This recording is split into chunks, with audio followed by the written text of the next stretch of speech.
Halo semuanya, pernah kepikiran gak sih gaji UMR mau nabung saham? Mimpi kali. Nah, dalam beberapa menit ke depan, kita bakal bongkar habis-habisan pemikiran itu. Kita akan lihat gimana caranya kamu, iya kamu, bisa mulai bangun masa depan finansial yang lebih cerah, nggak peduli berapapun gaji kamu sekarang. Siap? Yuk, kita mulai. Oke, pertama-tama mari kita jujur-jujuran dulu ya soal gaji UMR. Buat banyak orang, dengar kata ini tuh rasanya kayak udah mentok, kejebak. Tapi pertanyaannya, apa benar ini sebuah jebakan tanpa jalan keluar? Atau jangan-jangan justru ada peluang tersembunyi di dalamnya? Coba deh, relate nggak sama situasi ini? Awal bulan, gajian, senang. Baru beberapa hari, udah pusing bayar ini, itu, beli kebutuhan pokok, dan loh, kok uangnya udah tinggal sedikit? Rasanya kayak lari di treadmill, capek tapi nggak kemana-mana. Kalau kamu ngerasa gitu, tenang, kamu nggak sendirian kok. Dan ini pertanyaan yang wajar banget. Gimana mau mikirin nabung apalagi investasi kalau buat sehari-hari aja udah ngepas? Tekanan ini beneran nyata. Dan jujur aja, ini jadi tembok paling besar yang bikin banyak orang bahkan nggak berani untuk memulai. Nah sekarang, yuk kita coba runtuhin tembok itu. Oke, kita masuk ke bagian serunya, bongkar mitos. Kenapa sih banyak banget yang takut mulai investasi? Seringnya karena kita kemakan sama mitos-mitos yang kedengerannya meyakinkan banget. Yuk kita patahin satu persatu. Nah, ini dia nih biang kerok utamanya. Anggapan kalau main saham itu cuma buat orang-orang kaya yang punya uang dingin puluhan bahkan ratusan juta. Mitos ini tuh udah kuno banget, tapi anehnya masih banyak banget yang percaya. Dan inilah faktanya. Di zaman serba digital kayak sekarang, kamu nggak perlu jadi sultan buat beli saham. Serius deh. Kenyataannya, banyak banget platform sekuritas resmi yang ngizinin kamu buat mulai investasi cuma dengan 100.000 perak. Bahkan ada yang bisa kurang dari itu. Lanjut ke mitos kedua yang nggak kalah seremnya. Saham itu ribet, pusingin, beresiko tinggi, dan ujung-ujungnya kayak judi. Ya kan? Banyak yang takut duitnya hilang gitu aja karena nggak ngerti cara kerjanya. Nah, di sini letak perbedaannya yang paling penting. Kita harus bisa bedain antara spekulasi sama investasi. Yang kita bahas dari tadi itu nabung saham. Artinya, kita beli secuil kepemilikan di perusahaan bagus untuk kita simpan dalam waktu yang lama. Ini bukan soal tebak-tebakan harga besok naik atau turun. Bukan itu permainannya. Ini soal percaya sama pertumbuhan bisnisnya di masa depan.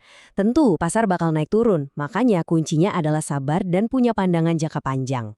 Nah, setelah dua tembok besar tadi kita hancurkan, jalannya jadi kelihatan lebih jelas kan?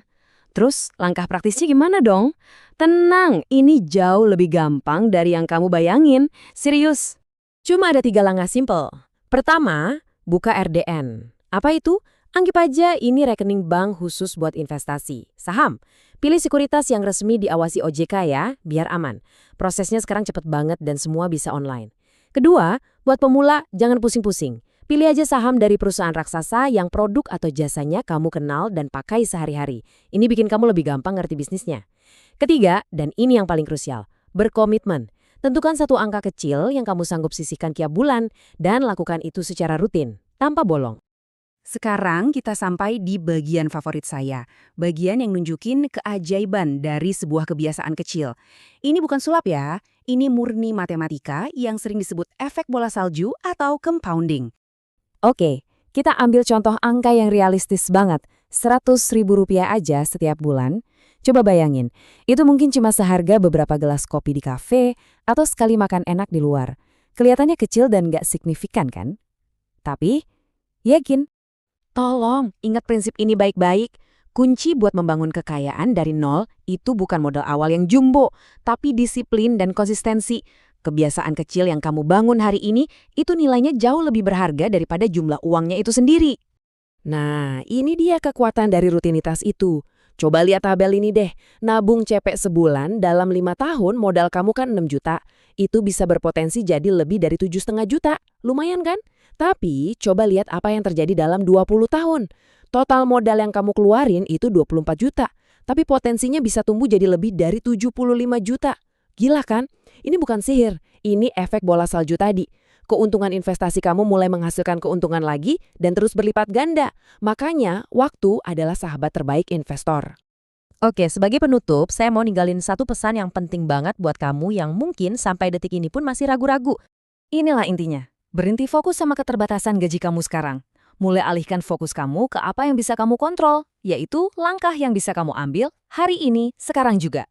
Satu langkah kecil yang kamu lakukan secara konsisten, percaya deh, itu akan membawa kamu ke tempat yang jauh berbeda di masa depan.